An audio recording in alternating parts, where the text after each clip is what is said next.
So good morning to all. Okay, so today we will discuss one more topic about eukaryotic cell, that is centriole. As you can see, when last class we discussed about flagella or cilia, right, where we if you recall, we said that flagella or cilia are thin submicroscopic elongated structures which are primarily functioning for locomotory purpose as well as some other functions like cleaning or sweeping action, right?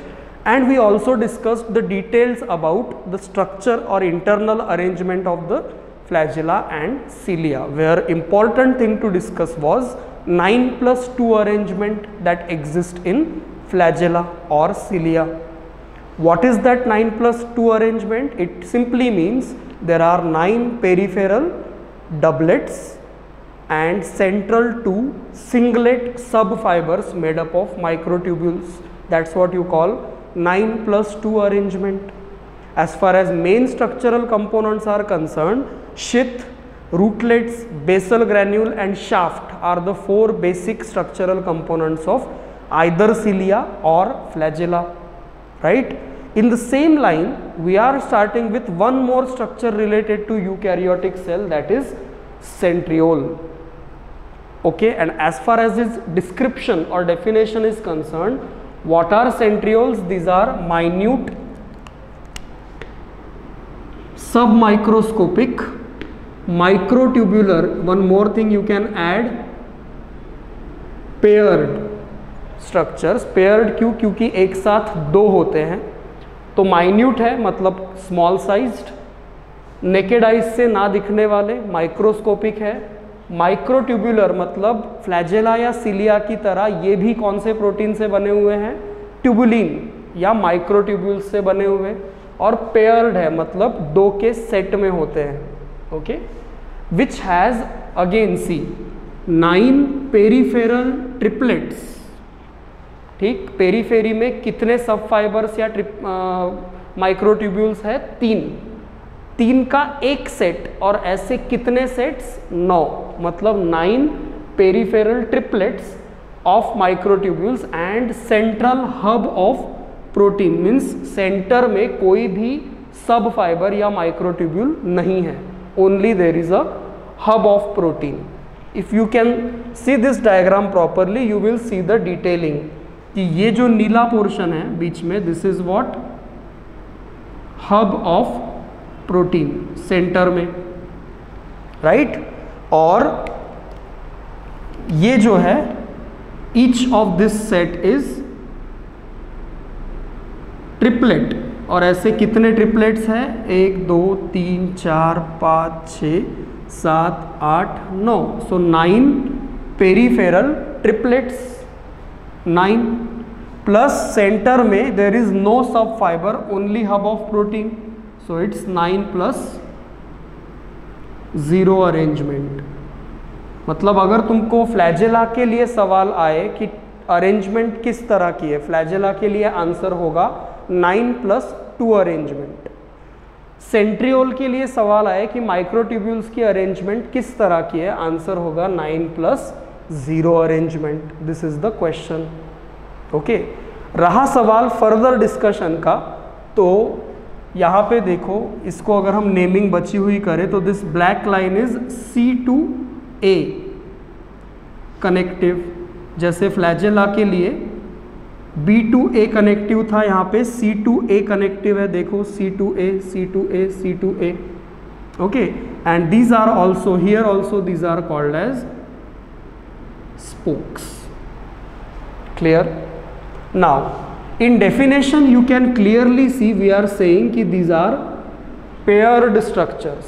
So eukaryotic cell में देखो, इस point को देखो, in eukaryotes centrioles are found in pairs. Okay, and are capable of self duplication means वो खुद को क्या कर सकते हैं, रेप्लिकेट कर सकते हैं, खुद की कॉपीज बना सकते हैं. That's why we are saying they are capable of self duplication. Now centrioles are only found in animal cells, while in plants they are absent. ठीक है, जो सेंट्रियोल्स है वो सिर्फ कहाँ पाए जाते हैं, यूकैरियोटिक सेल्स तो दोनों है, प्लांट सेल भी है और एनिमल सेल भी है, लेकिन प्लांट सेल्स में सेंट्रियोल्स नहीं पाए जाते. They are present only in animal cells. Is it okay? This is one more fact which is important question wise. Now when you look at the centrioles in an animal cell, तो ये बाजू में जो structure निकाला है ये तो उसका डिटेल्ड स्ट्रक्चर है, इंटरनल. अगर हम यूकैरियोटिक सेल, ये सपोज माने कि ये एक यूकैरियोटिक सेल है, तो सेंट्रियोल कुछ इस तरह से पाए जाते हैं. This is what, pair of centrioles. Cell के किसी एक कोने में या पोल पे पाए जाते हैं, पेयर में. This is pair of centrioles. Okay, और ये पूरा जो स्ट्रक्चर है जिसके अंदर सेंट्रियोल पाए जाते हैं, इस पूरे स्ट्रक्चर को अगर हम डिटेल में देखें तो ये कुछ इस तरह का दिखता है. देखो,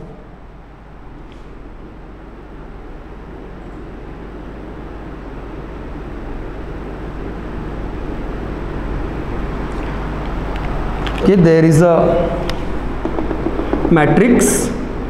ये सेल नहीं है, ये एक इंडिविजुअल स्ट्रक्चर है जिसमें सेंट्रियोल्स प्रेजेंट होते हैं यूकैरियोटिक सेल के अंदर.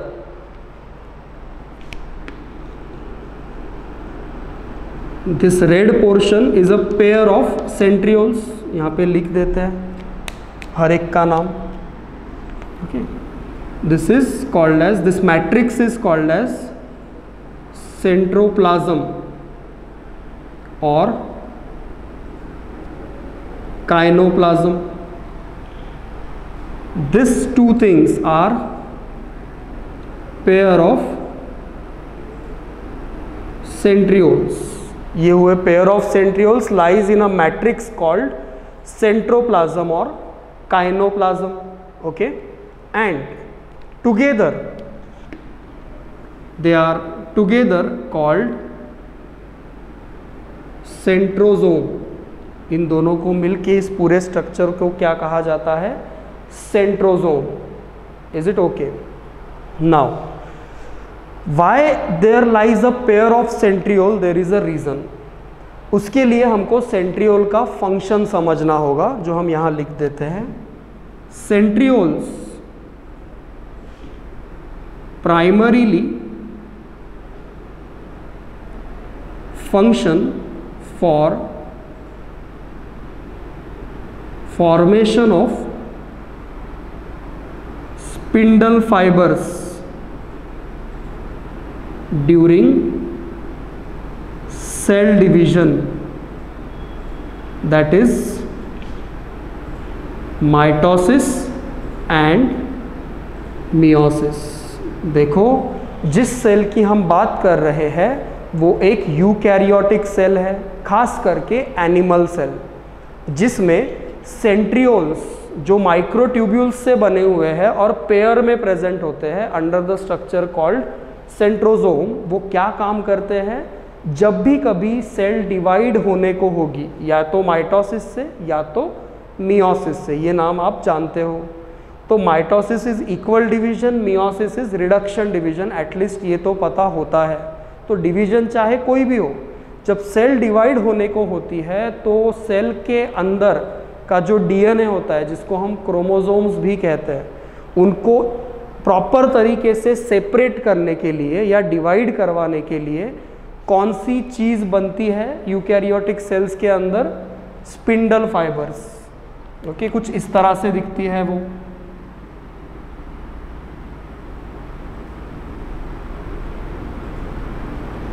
This complete assembly is called as spindle fiber assembly. तो ये पूरी स्पिंडल फाइबर्स की जो असेंबली है जिसकी मदद से क्रोमोसोम्स सेपरेट होंगे फ्यूचर में, तो ये फाइबर्स कौन बनाता है? Centrioles. These centrioles gives rise to these fibers over which the chromosomes will separate and cell division will be carried out. तो देखो इम्पोर्टेंस समझो, सेंट्रियोल का इम्पोर्टेंस क्या है. Centriole plays a role of producing or forming spindle fibers with the help of which DNA or chromosomes lying within a cell divide and cell division is completed. That's what the function of centriole is. And what about centriole arrangement? They are always present in pairs. They are capable of self duplication. Structurally they are made up of microtubules, means tubulin protein, and they are submicroscopic, means cannot be seen by naked eyes. The whole assembly in which these centrioles lies is called as centrosome. The matrix itself is called centroplasm or kinoplasm. Okay, and what is their function? To produce spindle fibers with the help of which cell division is completed. As far as internal structure is concerned, each centriole, each out of them two, each of them has this kind of internal structure. This is TS again, where you will see the triplet. And how many such triplets? 9 such triplets connected to central hub of protein with the help of spokes. So this kind of arrangement in centriole is called 9+0 arrangement. As we said it, 9+2 arrangement for flagella or cilia, right? So this is what important about centriole. Okay, sometimes few microtubules are seen arising from this centrosome. अगर इस तरह के raise like structure इस पूरे centriole containing area से arise होते हुए दिखे तो इन्हें कहते हैं एस्ट्रल रेज, जो कि माइक्रोट्यूब्यूल्स से बनी हुई होती है. ये एक एडिशनल चीज़. Astral rays are microtubular rays arising from centrosome containing centrioles. So this is what you need to know about centrioles for now. Whenever its applicability will come, you will get to know what centriole actually do. इस topic या इस particular chapter का purpose सिर्फ इतना है कि तुमको centriole नाम के स्ट्रक्चर से मीन्स फैमिलराइज कराया जाए, तुमको बताया जाए कि सेंट्रियोल नाम का स्ट्रक्चर भी यूकैरियोटिक सेल में पाया जाता है. Is it okay? Next time we meet, we will discuss nucleus, the last structure to be discussed in eukaryotic cell, nucleus. Okay, till then, goodbye, thank you.